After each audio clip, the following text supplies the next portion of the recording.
5 minit daripada kamu semua untuk terangkan satu topik yang simple iaitu mengenai vaksin COVID-19. Sebab sebenarnya kami yang bekerja di hospital dah penat dalam beberapa minggu kebelakangan ni kami dah penat.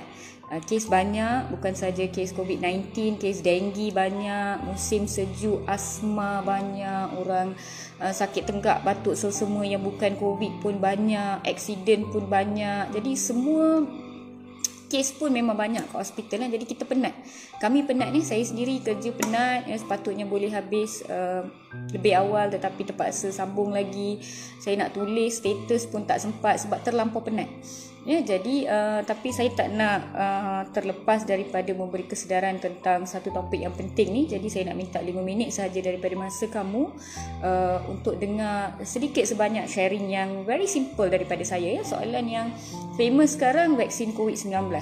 Dan semua orang dah mula nak memberi ceramah dan share pendapat dia tentang vaksin COVID-19 ni. Semua orang nak buat forum, semua orang nak buat live bercerita tentang vaksin COVID-19, tak kisah apa dia punya background knowledge dia, sama ada dia ahli akademik ke, ahli agama ke, ahli pembinaan daripada perbankan. Semua orang nak bercerita tentang vaksin ini dan juga dari segi undang-undang dan lain-lain lagi.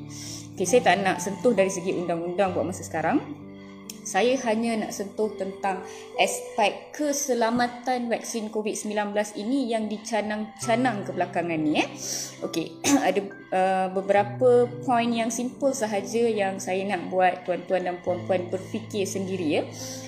Soalan yang biasa ditanya bertubi-tubi, adakah vaksin ini selamat? Adakah vaksin ini telah melalui semua peringkat kajian klinikal yang komprehensif, yang dah selamat untuk dipasarkan dan diberikan kepada orang awam ataupun rakyat? Kita kena fikir macam ni. Vaksin ini, vaksin untuk SARS-CoV-2, COVID-2 sebab yang pertama tu adalah MERS-CoV, keluarga coronavirus juga. Sebenarnya sejak outbreak MERS-CoV, kajian ataupun perkembangan untuk research vaksin ini sebenarnya ongoing. Cuma dia sendu and then bila ada pandemik ni dia jadi lagi laju lah.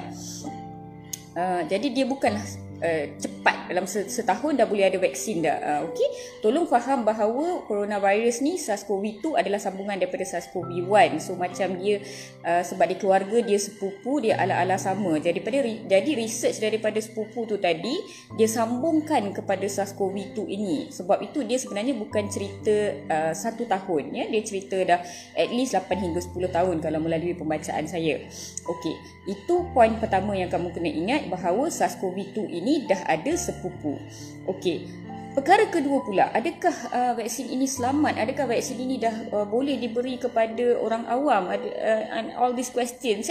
Ada orang yang datang kat wall saya dan tanya, adakah vaksin ini telah melalui kajian klinikal komprehensif? Dia tanya, kira pandai habis lah kalau guna perkataan macam tu. Saya nak cakap macam ni. Vaksin yang dikeluarkan buat masa sekarang yang diberikan kepada kita adalah yang terbaik untuk kita yang hidup pada ketika ini. Kalau kamu nak versi yang lebih selamat, lebih bagus, lebih banyak kajian klinikal yang telah dijalankan, kamu kena tunggu 10 tahun akan datang, ataupun 20 tahun akan datang, ataupun 30 tahun akan datang. Itu adalah anak kamu, cucu kamu dan you punya generasi. Cuba kita fikir vaksin measles yang dikeluarkan pada tahun 1950 hingga 1960 dulu.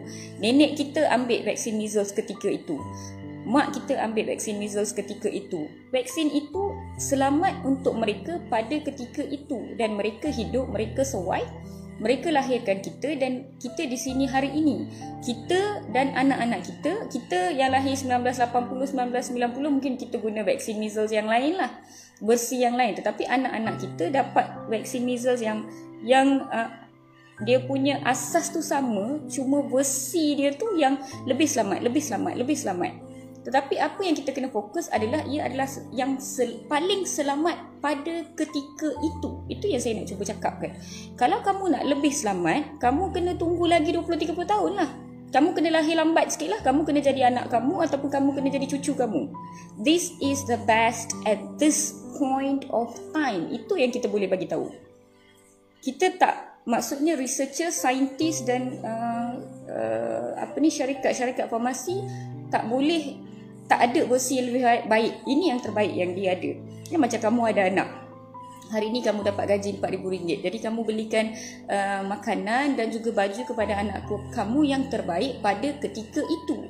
Jadi bila anak tanya, "Mama, is this the best?" Yes, this is the best that I can give you at this point of time. Bila 10 tahun akan datang, kamu dah jadi bos, gaji kamu dah RM10,000, maka ketika itu kamu akan bagi yang lebih baik untuk anak kamu. Yang 10 tahun sebelum tu bukan nak kata tak baik, cuma yang ini lebih baik. Jadi kita buat apa kemampuan yang boleh pada ketika itu. Ya? Itu yang saya nak cuba cakapkan. Vaksin BCG, research start lebih kurang tahun 1908 hingga 1910. Research continue. Mula-mula digunakan sekitar tahun 1920 hingga 1930, tetapi dia kurang glamour, kurang diterima ketika itu sebab penyakit tuberkulosis sebenarnya dia tak pergi ke banyak tempat. Ya, kemudian dia menjadi glamour sekitar tahun 1945 hingga 1948, vaksin BCG untuk penyakit tuberkulosis. Jadi tok nenek moyang kita yang dapat vaksin BCG ketika itu, mereka terselamat daripada asbab penyakit tuberkulosis.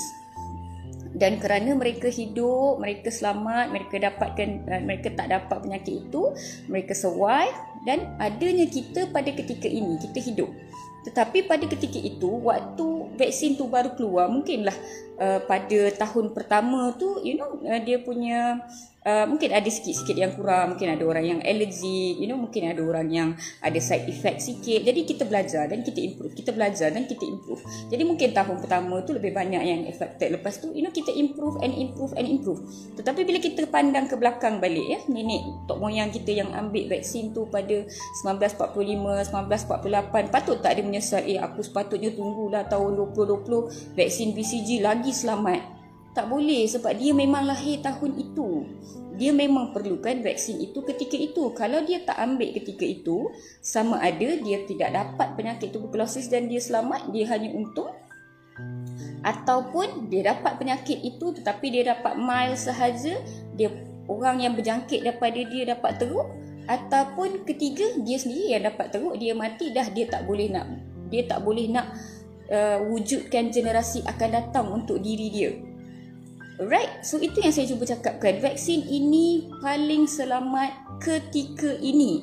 Kalau kamu nak kajian klinikal yang komprehensif, kita kena tunggu 5 tahun lagi, 10 tahun lagi. Tetapi kalau kita tak ambil sekarang, adakah ia terbaik? Kamu tepuk dada tanya selera sendiri. Adakah kamu boleh survive? Adakah kamu akan membahayakan ibu bapa kamu? Nenek moyang, nenek yang duduk serumah dengan kamu? Nenek kepada anak-anak kamu? Will you harm them? Then kamu tepuk dada tanya selera sendiri. It's as easy as that. Ini adalah yang terbaik ketika ini. Kajian klinikal akan diteruskan. 5 tahun akan datang, kita akan faham lagi. 10 tahun akan datang, anak kita akan dapat versi yang lebih baik. 20 tahun akan datang, mungkin cucu kita dah boleh dapat versi yang sangat baik. Buat masa sekarang kita tak nak bagi untuk 18 tahun ke bawah. Tetapi bukankah anak cucu kita esok, macam mana kita nak selamatkan dia daripada pandemik ni? Jawab adalah, selamat tak vaksin ni sebab cepat sangat. Setahun ada COVID-19, pop-pop terus dah ada vaksin. Diorang ni saja je nak buat bisnes, nak buat duit, nak jual vaksin. Okay, saya nak cakap kalau saya bagi RM1 juta, saya bagi RM10 juta lah. Kalau saya ada RM10 juta, saya takkan laburkan dalam bisnes vaksin. Ia adalah bisnes yang sangat tidak menguntungkan dan sangat susah, sangat tinggi liability kita panggil. It's not an easy investment. Bisnes perubatan adalah bisnes yang paling susah sebenarnya sebab liability tinggi. Orang-orang yang tahu bisnes, orang-orang yang tahu finance, kamu boleh pergi kaji. Very high risk, very high responsibility, very high liability. Awak dah jual pun 5 tahun akan datang, awak still authority boleh keluar dan cakap, no, tarik balik semua produk awak. So awak akan rugi di situ. So jangan cakap buat bisnes. Orang yang nak buat bisnes, dia jual suplemen, dia jual vitamin, senang. Tak ada after sale service, tak ada after sale risk, tak ada after sale, tak pernah lah after sale kena saman ke apa ke, tak ada. So don't talk about business, rugi sebenarnya. Orang yang tahu maths, orang yang tahu ekonomi, tolong pergi buat calculation.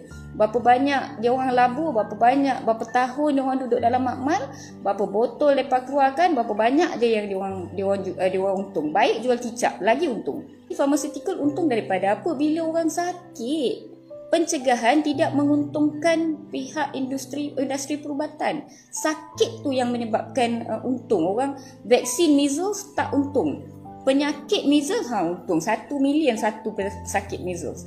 So please look from that point of view, yang from business sebenarnya vaksin tidak menguntungkan.